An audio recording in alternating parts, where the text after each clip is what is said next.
ഇന്ന് തന്നെ ഡൗൺലോഡ് ചെയ്യൂ. കാണൂ നിങ്ങളുടെ ഫേവറേറ്റ് ഷോസ്. എനിക്ക് പിന്നാലെ ആരും ഉണ്ട്. നോക്ക്, ഇനി ഇതും ആലോചിച്ച് വിഷമിക്കാനൊന്നും നിൽക്കണ്ട. ഇവിടെ അച്ഛനില്ലേ, അപ്പുറത്ത് അമ്മാവനില്ലേ, ഹരിയില്ലേ? ഇതിന്റെ ഇടയിൽ നിന്നെ ദ്രോഹിക്കാൻ ആര് വരാനാ? എന്നെ കൊണ്ട് ആകണ വിധത്തിൽ എല്ലാം ഒരുക്കിയിട്ടുണ്ട്. എങ്ങനെയുണ്ട്? എന്റെ അറിവും എക്സ്പീരിയൻസ് ഒക്കെ വെച്ച് മോഡൽ ചിലപ്പോ പഴയതായിരിക്കും, എന്നാലും ഇത് മതിയൊന്ന് നോക്ക്. ആ അമ്മാവൻ ഇതിനാണോ എന്നെ വിളിച്ചത്? ഞാൻ കരുതി വേറെന്തോ അത്യാവശ്യമാണെന്ന്. എടാ, നിന്റെ കല്യാണ ദിവസം രാത്രിയില് എനിക്ക് പിന്നെ വേറെ എന്താണ് അത്യാവശ്യമായിട്ട് ഉള്ളത്? അമ്മാവനൊന്നും മിണ്ടാതിരുന്നേ, ചുമ്മാ ഒരു ആഘോഷങ്ങള്. അങ്ങനെയൊന്നും പറഞ്ഞാൽ പറ്റൂല. ഞാൻ ആഘോഷിക്കും, ആഘോഷിക്കും. ഞാൻ ഇത്രയും നാളും കാത്തിരുന്നത് ഈ ഒരു ദിവസത്തിന് വേണ്ടിയാ. മോനെ മക്കളെ, ഇന്നത്തെ ദിവസം ഞാൻ പോയി കിടന്നാ അപ്പോഴേ ഉറങ്ങിപ്പോവും. കാര്യം എന്താണെന്ന് അറിയോ? എന്ത് കാര്യം? അറിയോ? അപ്പൊ കാര്യം ഞാൻ പറയാം. ഇന്ന് ഞാൻ കണക്കെടുക്കുന്ന ദിവസമാ. എടാ മക്കളെ, ഒരു പ്രാവശ്യം ഞാൻ നിന്റെ ജീവിതം തട്ടിപ്പറിച്ചെടുത്തതല്ലേ, ഇന്ന് ആ ജീവിതം ഞാൻ നിനക്ക് തിരിച്ചു തരുവാ. എടാ മോനേടാ, ഇനിയെങ്കിലും നീ ഒന്ന് ജീവിക്കണം. നീ ഇഷ്ടപ്പെട്ട പെണ്ണിന്റെ കൂടെ. ഏതാ? പിന്നെ കുറച്ച് കഴിയുമ്പോ ഞാനും കല്യാണം കൂടെ സുജാതയുടെ വീട്ടിലോട്ട് പോവും. ഇന്ന് ഞങ്ങൾ അവിടെയാ കിടക്കണത്. അതെന്തിന്? അപ്പൊ അത് നീയും പിന്നെ മോളും കൂടി ചേർന്ന് കിടക്കണത്. എന്താ എന്തെന്നാ? ഇവിടെ കുറെ മുറികളുണ്ടല്ലോ, അപ്പൊ നീയും നിത്യം കൂടെ ഓരോ മുറിയായിട്ട് അല്ല, അതിന്റെ ആവശ്യം എന്താണെന്നാ ഞാൻ ചോദിക്കുന്നത്. ഇതിനേക്കാൾ ഇവരെ കെട്ടിക്കാണ്ടിരിക്കുന്ന നല്ലത്. അമ്മാവ് ഇപ്പൊ ഞാൻ പറയുന്ന കേൾക്കും. എനിക്കൊരു വകയും കേക്കണ്ട, നീ പറഞ്ഞ ഒന്നും എനിക്ക് കേക്കണ്ട. അടുക്കളയില് കുറച്ച് സാധനങ്ങൾ ഞാൻ മേടിച്ചു വെച്ചിട്ടുണ്ട് മണിയറയ്ക്ക് വേണ്ടിട്ട്. അല്ല അമ്മാവനെ നിന്നേ.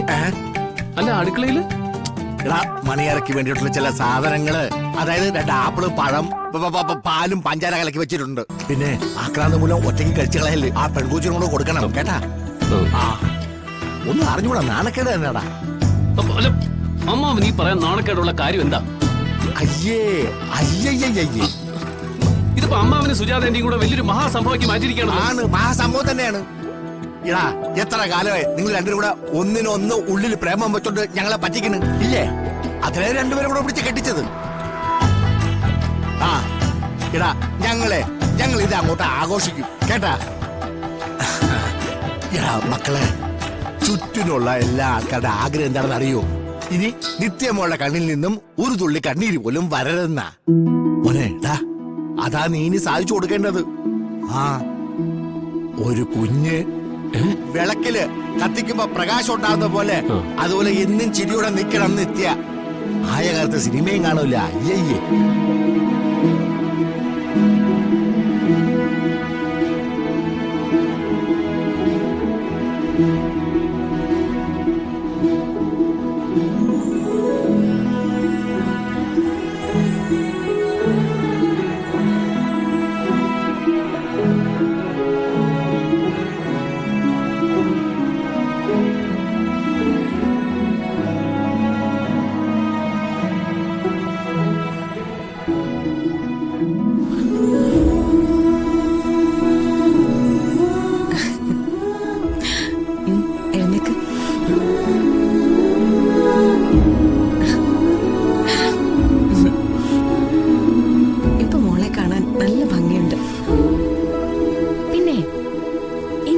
പെട്ടെന്ന് ആരോ വന്ന് കുറച്ച് ഭംഗി കുത്തിവെച്ചങ്ങ് പോയതല്ലേ. ഇപ്പോഴത്തെ നിന്റെ ഭംഗി എന്താന്നറിയോ? നിന്റെ മുഖത്തെ ഈ ചിരി, ഇഷ്ടത്തോടെയുള്ള ചിരി. മോളെ, ഇന്നു മുതൽ പുതിയൊരു ജീവിതമാണ്. നീ പുതിയ ജീവിതം തുടങ്ങുമ്പോ അമ്മയുടെ മനസ്സിൽ പേടിയില്ല. അതെന്തുകൊണ്ടാണെന്നറിയോ? ഹരിയെ അമ്മയ്ക്ക് അത്രയ്ക്ക് വിശ്വാസം. എന്തിന്? ദൈവത്തെ പോലെ വിശ്വാസം.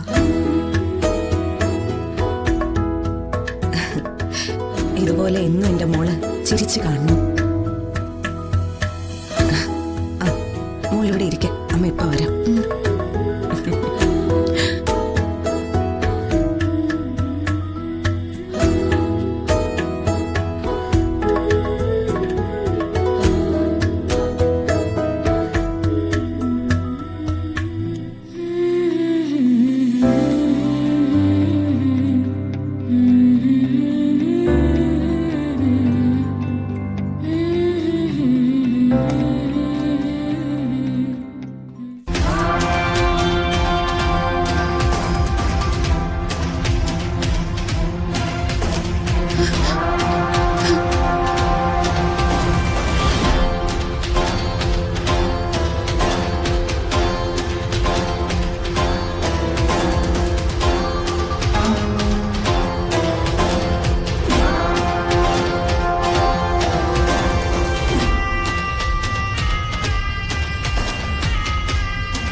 അമ്മേ അമ്മേ അമ്മേ അമ്മേ ഒന്ന് വേഗം വാ. എന്താ മോളെ? അമ്മേ, ജനലിന്റെ അടുത്ത് ആരോ ഉണ്ടായിരുന്നു. പെട്ടെന്ന് ഞാൻ നോക്കിയപ്പോ ഓടിക്കളഞ്ഞു. മോളിതെന്തേ പറയുന്നേ? ഇവിടെ ഒന്നും ആരുമില്ലല്ലോ. ഉറപ്പമ്മേ, അവിടെ ആരും ഉണ്ടായിരുന്നു. മോളെ, അങ്ങനെ ഇപ്പൊ ഇവിടെ ആര് വരാനാ? മോൾക്ക് വെറുതെ തോന്നിയതാവും. വല്ല ഇല അനങ്ങിയതോ മറ്റോ ആയിരിക്കും മോളെ. അല്ല അമ്മേ, ആരും ഉണ്ട്. എനിക്ക് പിന്നാലെ ആരും ഉണ്ട്. നോക്ക്, ഇനി ഇതും ആലോചിച്ച് വിഷമിക്കാനൊന്നും നിൽക്കണ്ട. ഇവിടെ അച്ഛനില്ലേ? അപ്പുറത്ത് അമ്മാവനില്ലേ? ഹരിയില്ലേ? ഇതിന്റെ ഇടയിൽ നിന്നെ ദ്രോഹിക്കാൻ ആര് വരാനാ? അല്ലെങ്കിൽ തന്നെ നിനക്ക് ആരാ മോളെ ശത്രു? ശത്രുതയുള്ളവൻ ജയിലിൽ കിടക്കുകയല്ലേ? മോള് വെറുതെ ഉറക്കം കളയണ്ട. ആവശ്യമില്ലാത്ത കാര്യങ്ങൾ ആലോചിച്ച് ഇന്നത്തെ ദിവസത്തെ സന്തോഷം കളയണ്ട. അമ്മ ഇപ്പൊ വരാം.